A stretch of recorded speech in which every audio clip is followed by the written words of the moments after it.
Okay. Carol? This question comes from Kevin Gednowski of Utan, Nebraska. And to it, I've added one question at the end, which came from another shareholder writing about the same subject. You have described the newspaper business in the past as chopping down trees, buying expensive printing presses, and having a fleet of delivery trucks, all to get pieces of paper to people to read about what happened yesterday.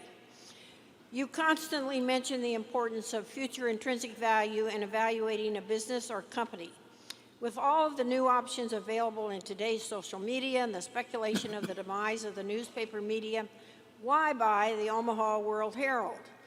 Was there some, this is the question from the other one, was there some self-indulgence in this? Well, I would say this about newspapers. It's really fascinating because everything she read is true, and it's even worse than that. The newspapers have three problems, two of which are very difficult to overcome, and the third, if they don't overcome it, they're going to have even worse problems, but maybe can be overcome. Newspapers, news is what you don't know that you want to know. I mean, everybody in this room has a whole bunch of things that they want to keep informed on. And if you go back 50 years, the newspaper contained dozens and dozens and dozens of areas of interest to people where it was the primary source. If you wanted to rent an apartment, you could learn more about renting an apartment by looking at a newspaper than going anyplace else. If you wanted a job, you could learn more about that job. If you wanted to know where bananas were selling the cheapest this weekend, you could find it out. If you wanted to know whether Stan Musial went 2 for 4 or 3 for 4 last night, you went to the newspapers. If you wanted to look at what your stocks were selling at, you went to the newspapers. Now, all of those things, which are of interest to many, many, many people, have now found other means. They found other venues where that information is available on a more timely, often cost-free basis. So newspapers have to be primary about something of interest to a significant percentage of the people that live within their distribution area.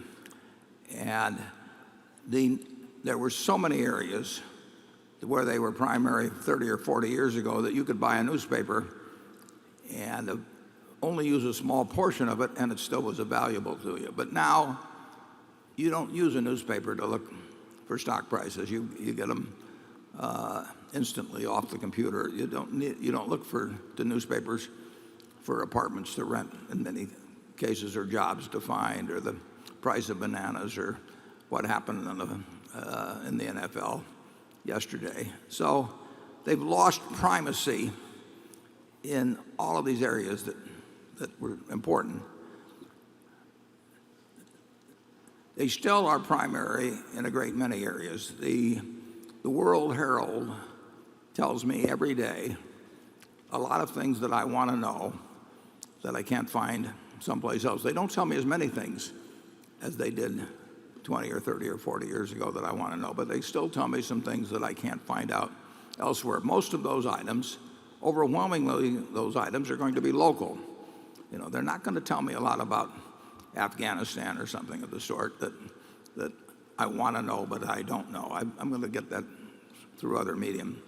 But they do tell me a lot of things about my city, about local sports, about my neighbors, about a lot of things that I want to know. And as long as they stay primary in that arena, they've got an item of interest to me. Now, the problem they have is they are expensive to distribute, as the questioner mentioned. And then the second problem is that throughout this country, we had 1,700 daily newspapers. We have about 1,400 now. In a great many cases, they are going up on the web and giving free the same thing that they're charging for in delivery. Now, I don't know of any business plan that has sustained itself for a long time.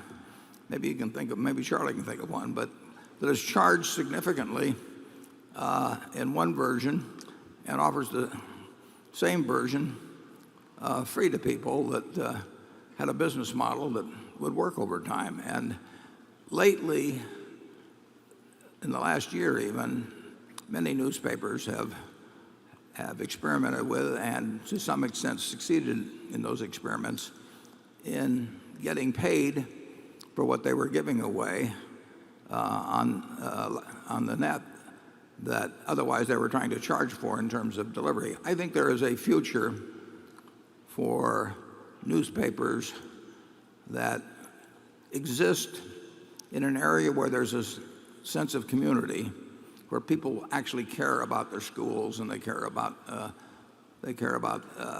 what's going on in the given geographic area. I think there's a market for that. It's not as bulletproof at all as the old method when you had 50 different reasons to subscribe to the newspaper. But I think if you're in a community where most people have a sense of community and you don't give away the product and you cover that local area in telling people about things that are of concern to them and doing that better than other people, whether it be high school sports. I've always used the example of obituaries. I mean, people still get their obituaries from the newspaper. It's very hard to go to the internet and get obituaries. But I'm interested in Omaha and knowing who's getting married or dying or having children or getting divorced or whatever it may be. When I lived in White Plains, New York, I really wasn't that interested in it. I did not feel a sense of community there. So we have bought, and we own a paper in Buffalo where there's a strong sense of community, and we make a reasonable money in Buffalo. It's declined, and we have to have a internet presence there where people have to pay to come on. We have to develop that. But I think that the economics, based on the prices we paid, and we may buy more newspapers, I think the economics will work out okay. It's nothing like the old days, but it still fulfills an important function. It's not going to come back and tell you that on Wednesday what stock prices closed at on Tuesday and have you rush to the paper to find out. It's not going to tell you what happened in basketball last night when you've gone to ESPN.com and found out about it. But it will tell you a whole lot about what's going on if you're interested in your local institutions. And we own papers in towns where people have strong local interests. Charlie? Well, we had a similar situation years ago when World Book's encyclopedia business was about 80% destroyed by Bill Gates. He gave away a free computer with every bit of software. We charged $5, I think, Charlie. And well, whatever it was, but we are still selling encyclopedias, and we still make a reasonable profit, but not nearly as much as we used to. Right. Some of these newspapers, we hope, will be the same kind of investments. They're not going to be our great Lollapaloozas. No. The prices were, well, we actually may be doing more in newspapers, and we will be going where there's a strong sense of community. But if you live in Grand Island, Nebraska, where we have a paper in North Platte, and your children live there, your parents probably live there, your church is there, you are going to be quite interested in a lot of things that are going on in North Platte and in the state of Nebraska that you won't find readily on television or the internet. And you'll be willing to pay something for it, and advertisers will find it a good way to talk to you. But it won't be like the old days. Cliff? Thank you. Just on that general topic, it is true that in the past, some of your investments have been greatly affected by technology in newspapers or World Book. Other businesses where you're concerned about technology affecting them? For example, Amazon or online grocery stores, could they affect a business indirectly like McLean? Amazon's a tough one to figure. I mean, Amazon, it could affect a lot of businesses that don't think they're going to be affected today. I mean, in the retailing area, it's huge. It's a powerhouse. I don't think it's going to affect the Nebraska Furniture Mart, but I think it could affect some of the other retailing operations that we have. It won't affect the Nebraska Furniture Mart. I should report to you that in the first 4 days, Tuesday, Wednesday, Thursday, and Friday of this week, our business at the Furniture Mart is up about 11% over last year. So you people are doing your part there. On Tuesday, we did over $6 million of business. Now, those of you who are in the retailing business thinking about a Tuesday and 6 million plus of volume, we'll do more probably today, but those are huge volumes. And we're going to go to Dallas here in a couple of years. We've got a 433-acre plot of ground down there, and I think we're going to have a store that will make any records we've set in the past look like nothing. Going back to Amazon, though, Geico was very affected by the internet, and at first we missed that. I mean, Geico's got an interesting history. It was mail originally, if you go back into the late 30s and early 40s, and it was very successful. And then it moved, not leaving cable mail totally behind, but it moved to television big time.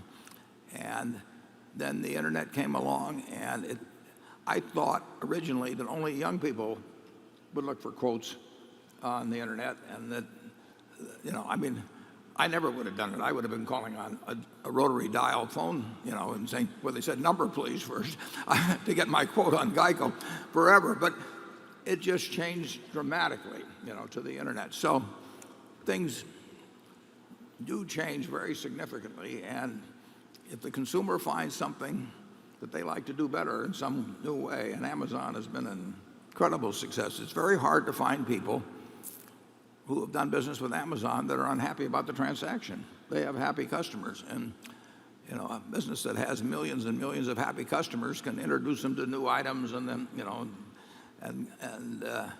it will be a powerhouse. And I think it could affect a lot of businesses. It's hard for me to figure out. I think it's almost sure to hurt a lot of businesses a lot. Yeah. Which ones do you think it'll hurt the most, Charlie? Well, anything that can be easily bought by using a home computer or an iPad, for that matter. Which of our businesses do you think it can hurt? I won't be buying the stuff because I'm habit bound. Besides, I almost never buy anything. But I think it will hugely affect a lot of people. I think it's terrible for most retailers. Not slightly terrible, really terrible. Well, with that cheerful assessment, we'll go to station 10.